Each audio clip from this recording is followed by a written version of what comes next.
हरे कृष्ण कृष्ण कृष्ण हरे हरे,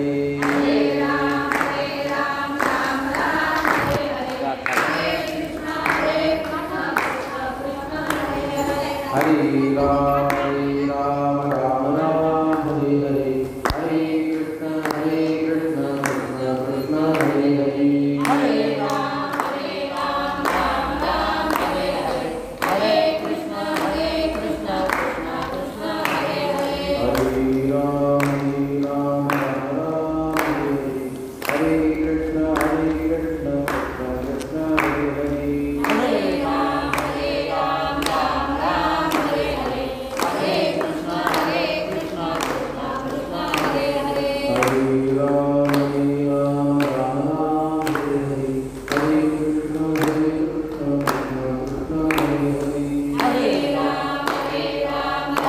राम हरे हरे, हरे कृष्ण कृष्ण कृष्ण हरे हरे, हरे राम राम हरे हरे, हरे कृष्ण कृष्ण कृष्ण हरे हरे, हरे राम राम हरे हरे, हरे कृष्ण कृष्ण कृष्ण हरे हरे, हरे राम राम हरे हरे, हरे कृष्ण कृष्ण कृष्ण हरे हरे, हरे राम राम हरे हरे, हरे कृष्ण कृष्ण कृष्ण हरे हरे, हरे राम राम हरे हरे, हरे कृष्ण कृष्ण कृष्ण हरे हरे, हरे राम हरे हरे, हरे कृष्ण कृष्ण कृष्ण हरे हरे,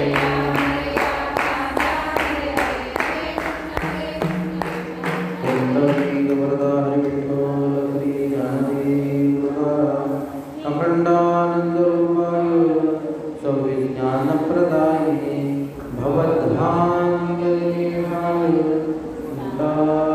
गुरवे नमः। शंभो रामनामी सदैव तोरत त्या रामचंद्रासी नमो नमो, नीलपद्मवर्ण कमलपत्र नेत्र ते रामदैवत नमो नमो, अर्धांगिनी सीता बंधू लक्ष्मण युक्त त्या रामपदा नमो नमो, पुढे मारुतीराय भरत आणि शत्रुघ्न त्या रामचंद्राय नमो नमो, रामध्याता चित्ती पातकांचा नाश आळू सुख सर्वेश गुंडामणे, नीलपद्मवर्ण कमलपत्र नेत्र ते रामदैवत नमो नमो। चैत्र शुक्ल नवमी मर्यादा पुरुषोत्तम भगवान श्रीरामाच्या अवतरणाचा दिवस आहे। रावण कुंभकर्णादी असलेली संकट, ते असुर आणि गोपालनादी सत्कार्य धर्मप्रतिष्ठा कार्य ते होण्यासाठी म्हणून भगवान श्रीरामाचा अवतार पृथ्वीवर झालेला आहे। संकट निवारण करणं आणि आनंदाची प्रतिष्ठा करणं हा मुख्य उद्देश रामावताराचा आहे। धर्मपालन कशा पद्धतीत केलं पाहिजे, धर्म काय आहे, नीती काय आहे, या संबंधाचं चिंतन संपूर्ण रामचरित्रातून आपल्याला घेता येतं। विशेषतः रामचंद्राने सर्व समाजाला लक्षात आणून दिलेली गोष्ट आहे आज्ञापालन करणं। आज्ञेचं पालन कसं केलं पाहिजे याचं उत्तम प्रतीचं उदाहरण, उत्कृष्ट असं परमोच्च असं उदाहरण आणि तो आदर्श मर्यादा पुरुषोत्तमाचा आहे, अन्याचा नाही। मग ती गुरूंची आज्ञा असेल, ती वडिलांची आज्ञा असेल, वेदाची आज्ञा असेल, धर्माची आज्ञा असेल, त्या सगळ्या असलेल्या आज्ञेंचं पालन करणं आणि कुठेही विरोधाची भूमिका उपस्थित न होऊ देणं आणि पालन करणं, ही सगळी असलेली कसरत मर्यादा पुरुषोत्तमाच्या चरित्रात दिसते। असा जो कोणी वागतो तोच पूर्ण आहे। पूर्णतेची व्याख्या करीत असताना वा पूर्णतेची अवस्था प्राप्त करीत असताना कुठेही धर्माला बोट लावता कामा नये, कुठेही धर्म कमी होता कामा नये, कुठेही गौण धर्माचा सुद्धा स्वीकार करता कामा नये. मुख्य धर्माने गोष्ट चालत राहावी. आपद्धर्म, गौण धर्म यांचा असलेला स्वीकार हा परिस्थितीनुरूप असतो. पण सामान्य असलेल्या, अतिसामान्य असलेल्या जनांमध्ये याचा प्रचार आहे. श्रेष्ठतेचा विचार केला, परमोच्चतेचा विचार केला, अधिकारतेचा विचार केला, असामान्यतेचा विचार केला, विलक्षणतेचा विचार केला, धर्मप्रतिष्ठा या कार्याचा विचार केला, क्षात्रधर्माचा विचार केला, ब्रह्मधर्माचा विचार केला, तर गौण आणि आपद्धर्माला बहुतेक स्थान ते देत नाहीत. मुख्य धर्मानेच जाण्याचा प्रयत्न करतात, मुख्य धर्मच पालन करण्याचा प्रयत्न करतात.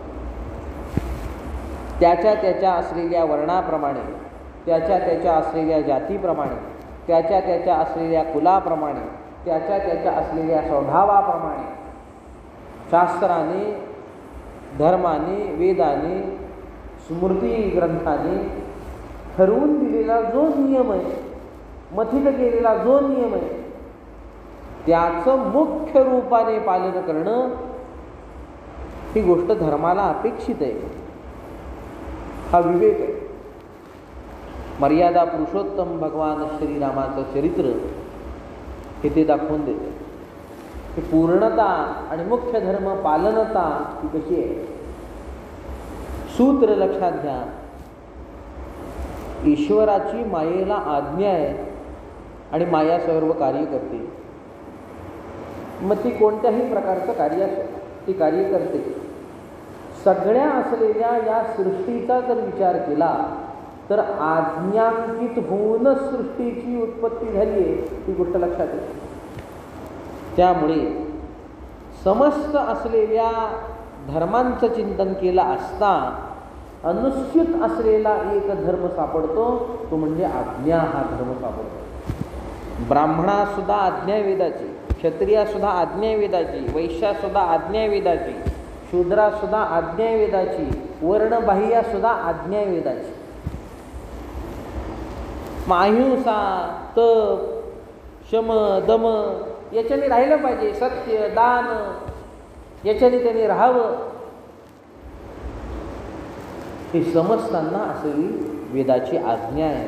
आज्ञा हा अनुस्यूत धर्म श्रेष्ठापासून कनिष्ठापर्यंत, उत्तमापासून अधमापर्यंत हा चालत आलेला आहे. म्हणजे मुख्य धर्माचं चिंतन केलं तर आज्ञा हा धर्म आहे. आणि आज्ञा हा धर्म आहे म्हटल्यानंतर धर्मप्रतिष्ठा जर करावी याची ठरली तर त्या धर्मप्रतिष्ठेची असलेली सुरुवात कुठून केली पाहिजे. रामचरित्र सांगून देतं, आज्ञेपासून करतो. गोमातेची विनवणी आहे विष्णूला की भार सहन होत नाही, आपण या आज्ञा शिरोधारी आणि भगवंताचा अवतार. समस्त असलेली लीला, मग ती पित्याची आज्ञा, गुरूंची आज्ञा, हे सगळं आपल्याला ज्ञात आहे. त्यामुळे त्याचा विस्तार आत्ता करण्याची गरज नाही. हे सगळे असलेल्या आज्ञेनी भगवान श्रीरामाचं सगळं वर्तन. वशिष्ठांच्या आज्ञेने झालेली बरीचशी कामं रामचरित्रात दिसून येतात. विश्वामित्राची आज्ञा आहे आणि असुरांचं निर्दालन सुद्धा आहे. आणि सीता माता सुद्धा ही आज्ञांकितच आहे. राम जसं सांगतील त्या पद्धतीतच राहणं हे त्यांचं काम आहे. इतर भावंडांचा विचार करा. लक्ष्मण सुद्धा आज्ञेच्या बाहेर आहे काय? नाही, आज्ञेच्या बाहेर नाही. विष्णूंनी शेषाला सांगावा अवतार घ्यायचा आहे तेवढीच एक आज्ञा आहे आणि अवतार धारण आहे. भरत काय, शत्रुघ्न काय, हे आज्ञांकित आहे. आज्ञेची मूर्तिमंत रूप आहे ती. प्रत्यक्ष मूर्ती आज्ञेची म्हटलं तर हे 4 जण आहे. आणि अजून मोठं रूप काय आहे, कळस काय आहे आज्ञेचा. महारुद्र हनुमान हा कळस आहे आज्ञेचा. इतर बाजूला आणि ह्याचं पारडं बाजूला. रामाचं पारडं थोडं कमी पडेल असं म्हणा, अलंकारिक भाषेत म्हणा. हनुमंताचं पारडं जड आहे. रामापेक्षा रामभक्ताचा महिमा जास्ती आहे. त्यामुळे मी असं म्हणतोय, कोणत्याही कमी अधिक शक्तीच्या दृष्टीने मी म्हणत नाही. महिमा त्यांचा असा आहे, सिद्धांत त्यांचा असा आहे, अंतःकरण त्या ईश्वराचा असा आहे. त्यामुळे ही सगळी घटना सगळ्या असलेल्या या महत्तम असलेल्या देवतेंच्या अवताराकडे जेवढे आपण पाहू तेवढी एकही एक गोष्ट लक्षात येते, आज्ञा आणि आज्ञा. अन्य काही लक्षात येत नाही. आज्ञेला दुसरा शब्द आहे आदेश. शांभवी येते, इतर काही नाही. आज्ञा हा धर्म आहे आणि त्या धर्माने युक्त असतो तोच भक्त असतो, अन्य कोणी नाही. तुकाराम महाराजांचं वचन, तुका म्हणे शेष सेवीन आवडी आणि वचन न मोडी बोली लेजे. कुणी बोललेलं, मी बोललेलं वचन मोडत नाही असं म्हणतात काय तुकाराम महाराज? नाही, तुम्ही बोललेलं वचन मी मोडत नाही असं आहे. मौन वाणी ही शिष्याच्या ठिकाणी असणं, भक्ताच्या ठिकाणी असणं, ईश्वराच्या समोर, उपास्याच्या समोर, श्रीगुरूंच्या समोर असणं आणि विवेकपूर्ण प्रश्नाच्या वेळीच मौनवाणीचा त्याग होणं हा त्याचा धर्म आहे. आणि श्रीगुरूंचा धर्म काय? त्याचा संशयच्छेद व्हावा एवढ्यासाठी म्हणून वाणीचा प्रकट किंवा अप्रकट दोन्हीही पद्धतीमध्ये उपयोग करणं. म्हणजे वैखरीने उपयोग होतो आणि शिष्याच्या अंतःकरणातला संशयोच्छेद होऊन जातो, संशय संपून जातो. किंवा मौन राहून सुद्धा संशय संपून जातो. गुरुस्तु मौनम व्याख्यानम शिष्यास्ते छन्न संशया. प्रश्न विचारावा आणि गुरूंनी हसून त्याच्याकडे पाहावं, संशय संपून जातो. होतं तसं. संशयाची असलेली भूमिका, संशयाचं असलेलं बल ते उत्तर देणाऱ्या अधिकारी महात्म्याच्या पुढं चालत नाही. अंधकाराचं किती बल सूर्यापुढे चालतं? एक क्षण. त्याच्या विना तर जास्त चालणार नाही ना, राहणार नाही ना, तो आपसुका निघून जाईल ना. त्यामुळे तुकाराम महाराज या ठिकाणी असं म्हणताय, वचन न मोडी बोली येते. तुम्ही जे वचन बोलाल ते मी मोडणार नाही. मग ते वचन प्रकट वैखरीतून असेल किंवा अप्रकट असं मानसिक रूपाचं असेल, पण वचन त्यांचं जे आहे ते मी मोडणार नाही. हा आज्ञाधर्म तुकाराम महाराज या ठिकाणी दाखवून देतात की आज्ञाधर्म काय आहे. हे असं कर, हे अशी सांगण्याची अपेक्षा तिथे नाही. तो भाव जाणून घेऊन, सद्धर्माला अनुकूल, परिस्थितीला अनुकूल असा भाव जाणून घेऊन तिथली असलेली ती आज्ञारूप अशी सेवा करणं हाच धर्म प्रथम आणि मुख्य रूपाचा प्रतिपादला गेला आहे.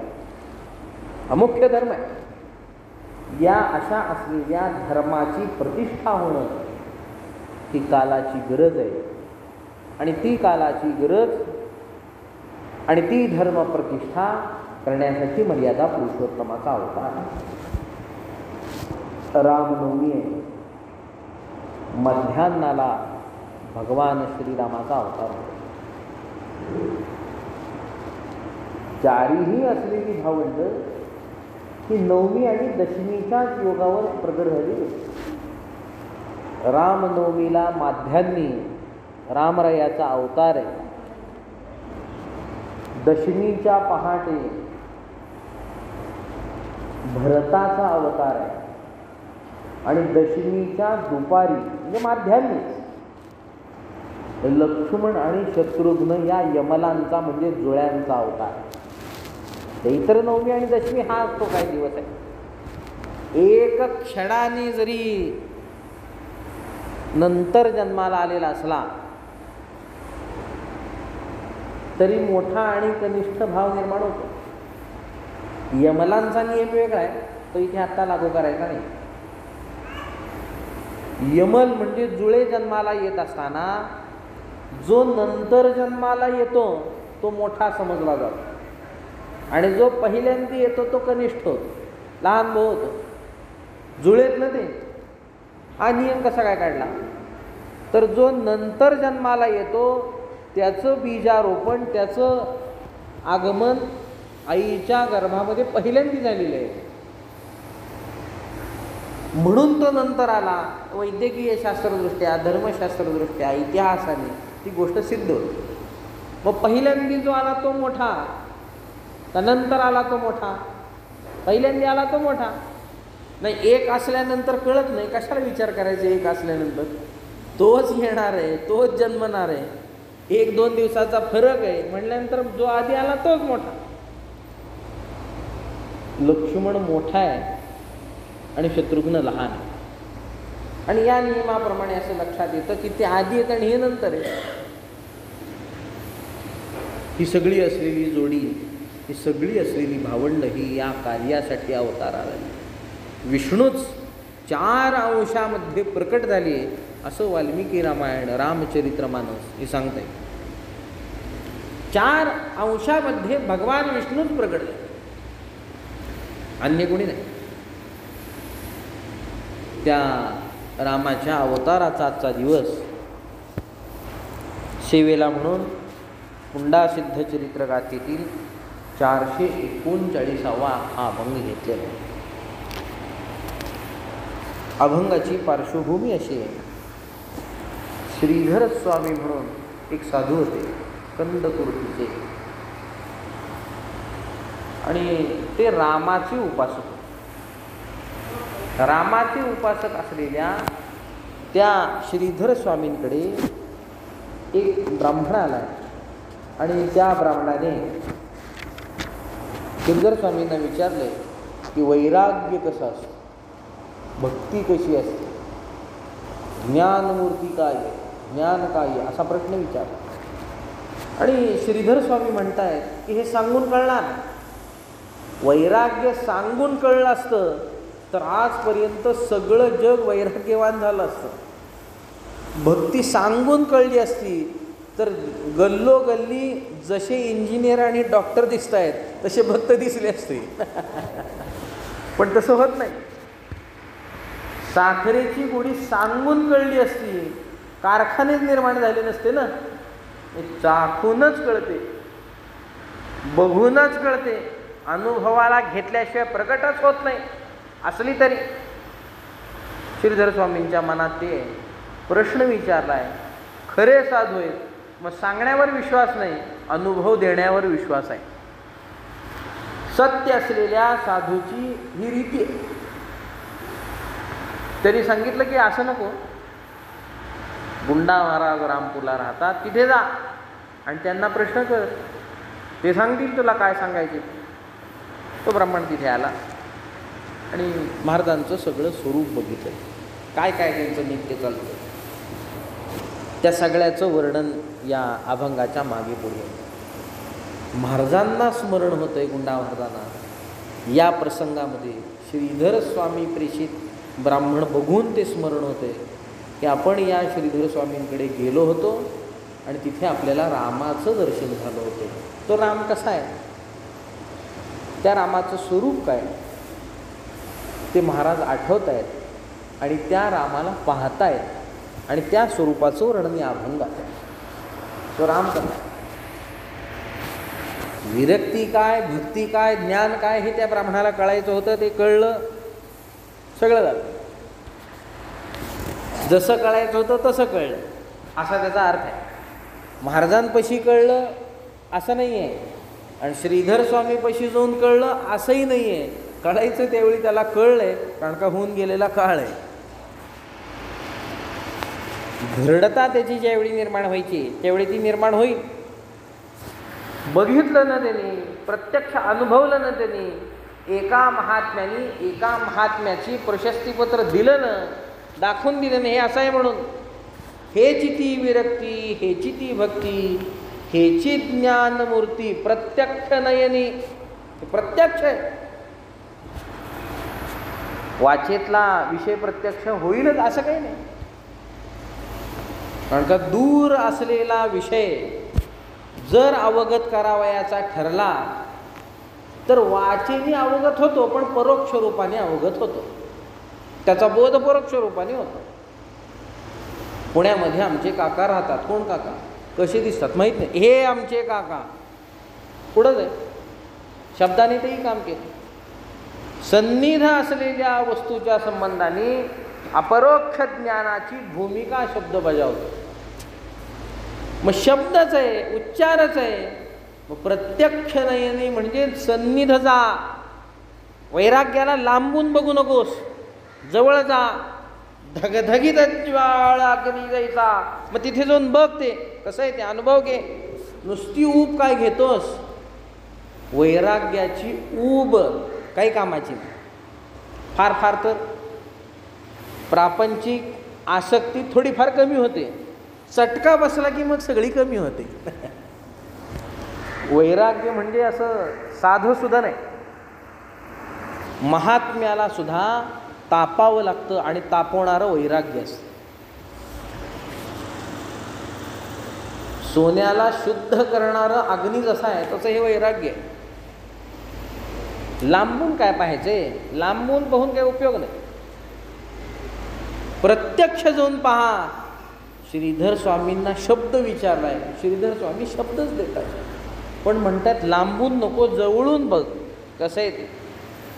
आणि ज्यावेळी जवळून बघितलं जाईल आणि शब्द स्मरण केला जाईल, अधिकार असेल तर पचेल, अनधिकार असेल तर लांब जाशील. प्रत्यक्ष बघितलंय. महाराजांना स्मरण रामाचं होतं.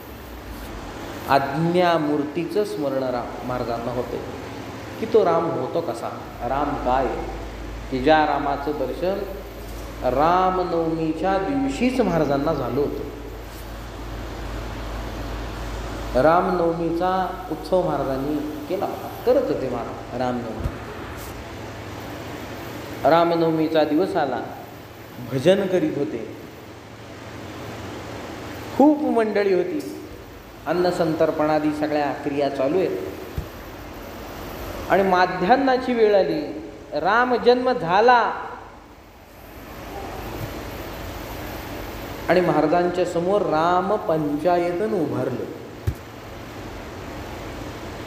त्याचा कालावधी आहे शके 1707, चैत्र शुद्ध नवमी आणि माध्यान्नाचा दिवस. तेवढी महाराजांना ते दर्शन झालं. म्हणजे कधी झालं? आजपासून 240 वर्षापूर्वी महाराजांना आजच्या दिवशी रामाचं दर्शन झालेलं आहे. अजून एक त्याच्यामध्ये गंमत आहे. मी मगाशी ते पाहत होतो की शक वगैरे आहे, तिथी आहे, सगळं आहे. तारीख काय होती आम्हाला तिथी कळत नाही. योग करण हा आमचा विषय नाही, माहिती नसते आम्हाला. नक्षत्र वगैरे ह्याचं आमचं देणं घेणं नाही. आम्हाला तारीख माहिती आहे. तारीख काय होती? योगायोग असा आहे 17 एप्रिल इसवी सन 1785 हा दिवस आहे महाराजांचा, की ज्या दिवशी महाराजांना रामरायाचं त्यांच्या असलेल्या सगळ्या पंचायतना सोबत दर्शन झालं. आजची तारीख बघा, आजची तारीखही 17 एप्रिलच आहे. फक्त आपण 1785 मधले नाही, आपण 2024 मध्ये आहोत. आता भाग्य म्हणायचं का काय म्हणायचे, ज्याचं तरी म्हणून घ्या. 1785 17 एप्रिल हा दिवस. आणि रामरायाचं दर्शन महाराजांना 240 वर्ष झाले. आज 17 एप्रिल आहे, 2024 आहे. आणि आपण त्या महाराजांच्या लीलेचं, रामरायाच्या लीलेचं स्मरण करतो. महाराजांनी काय राम बघितला, कसा राम बघितला, काय रामाचं स्वरूप आहे, ते जे बघितलं ते सद्भक्तांसाठी राखून ठेवलं आणि शब्दात व्यक्त केलेलं की तो राम आहे का. वर्णन करताना म्हणताय शंभुराम नामी सदैव तोरत त्या रामचंद्रासी नमो नमो. नामस्मरणी असलेल्या महात्म्याला, भजनप्रेमी असलेल्या महात्म्याला ईश्वराचं दर्शन व्हावं,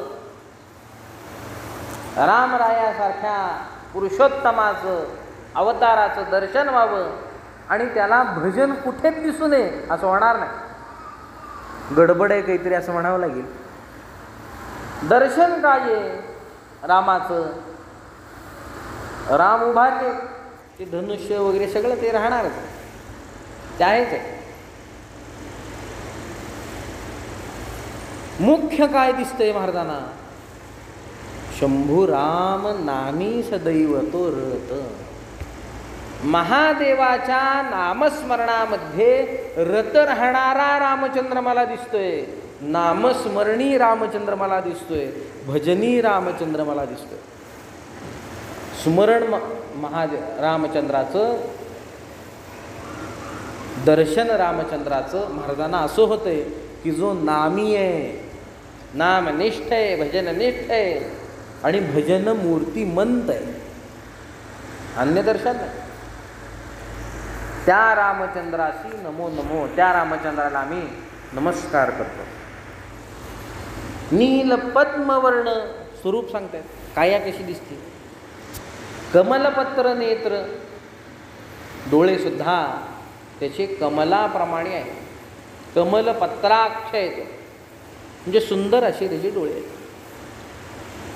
सुंदरतेची व्याख्या करीत असताना आणि ज्यावेळी डोळ्यांचा विषय येतो, नेत्राचा विषय येतो, त्यावेळी कमलपत्राक्ष असंच म्हटलेलं आहे. अग्निपुराणसुद्धा सौंदर्याची व्याख्या करते, सौंदर्याची लक्षणं सांगते आणि पुरुष सौंदर्याची लक्षणं सांगते. आणि त्याच्यात कमलपत्राक्षच म्हटलेलं आहे. का म्हटलं कमलपत्राक्ष? उत्तर देतात.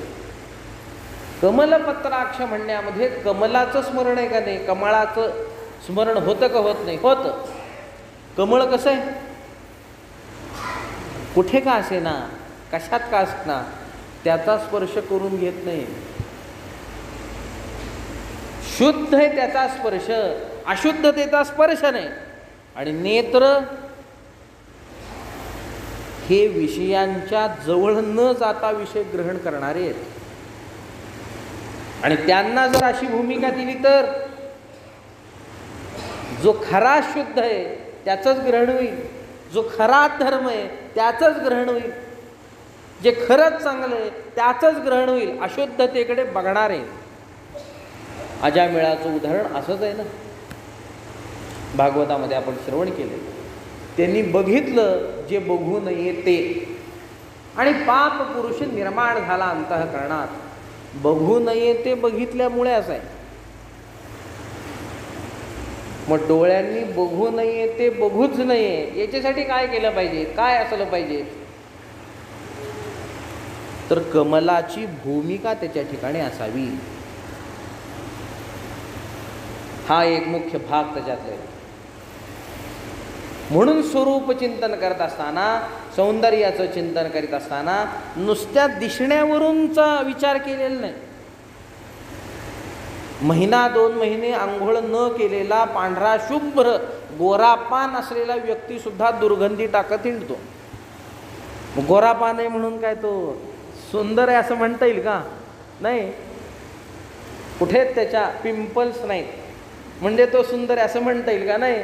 आंघोळच करत नाही तो, 2-2 महिने करीत नाही, मग सुंदर झाला का? नाही.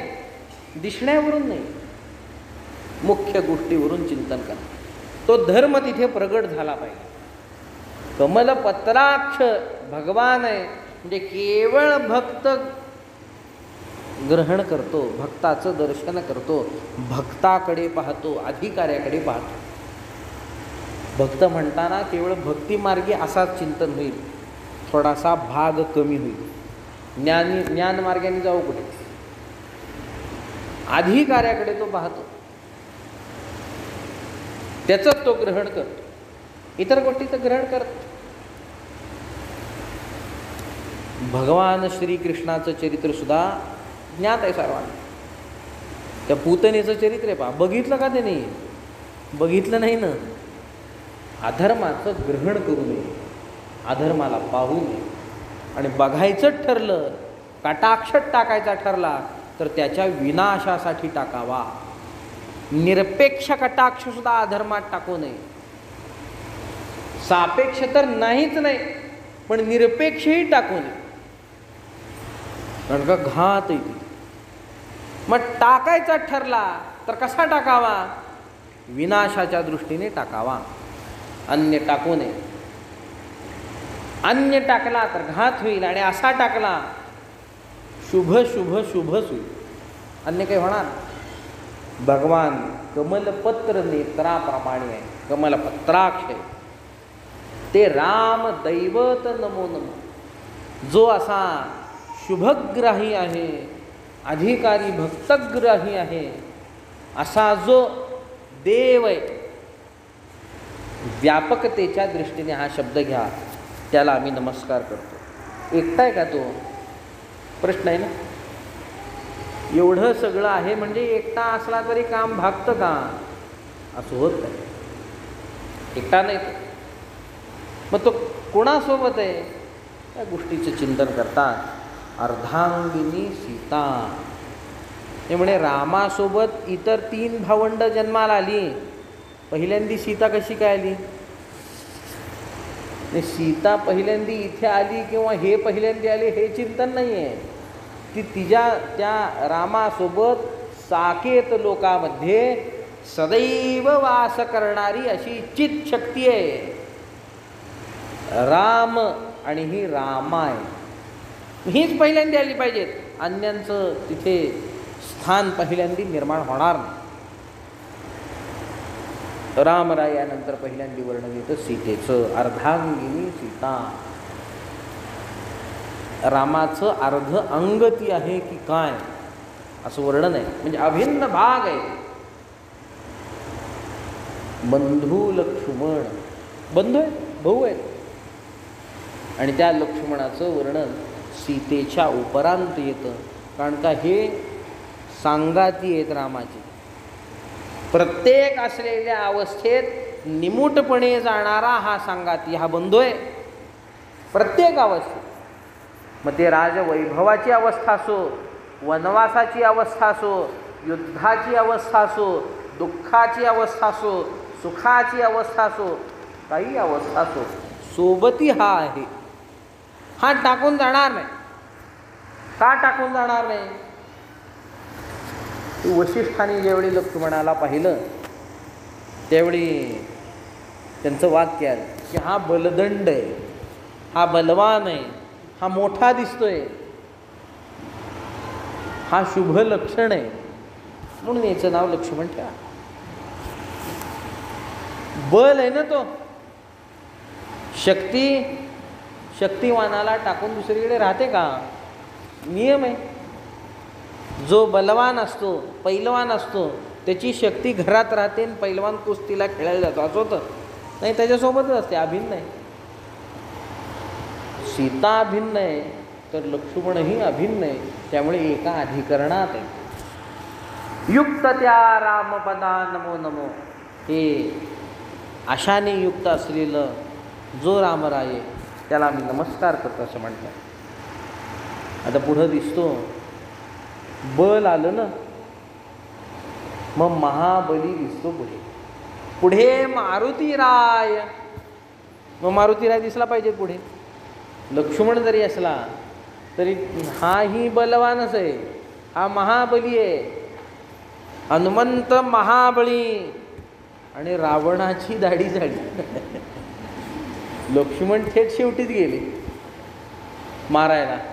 पहिल्यांदी विटंबना करणारा हनुमान आहे, पहिल्यांदी त्याला निस्तनाभूत करणारा हनुमान आहे, सीतेला आश्वस्थ करणारा हनुमान आहे, रामरायाची शक्ती काय हे दाखवून देणारा हनुमान आहे, रामरायाची भक्ती काय हे दाखवून देणारा हनुमान आहे.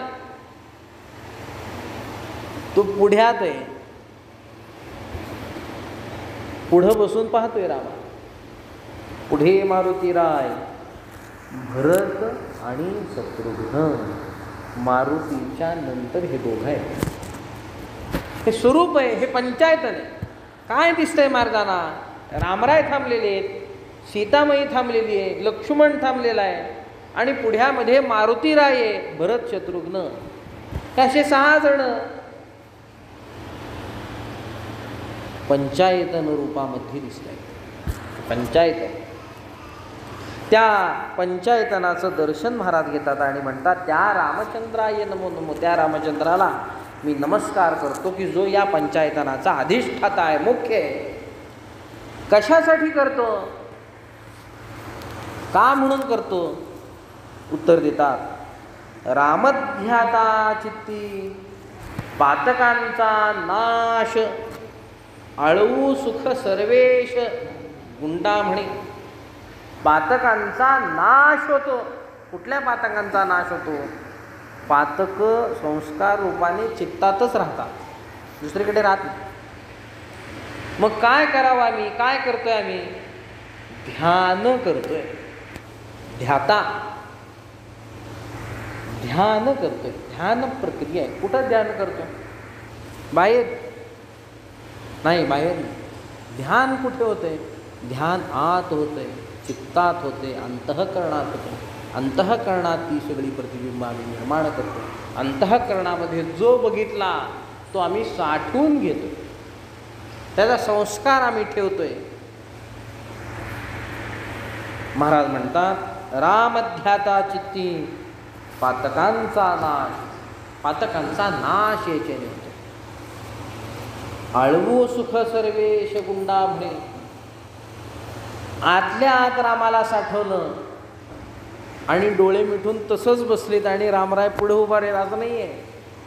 आळवू सुख सर्वेश म्हणत असताना आळवू हा शब्दच भजन वेग दाखवून देतो. भजनाचा वेग आहे, भक्तीचा वेग आहे. आत साठलं, आत हरी बाहेर हरी. आत येतोय, बाहेरही तोच आहे. आता काय केलं पाहिजे? आळवलं पाहिजे, भजन केलं पाहिजे.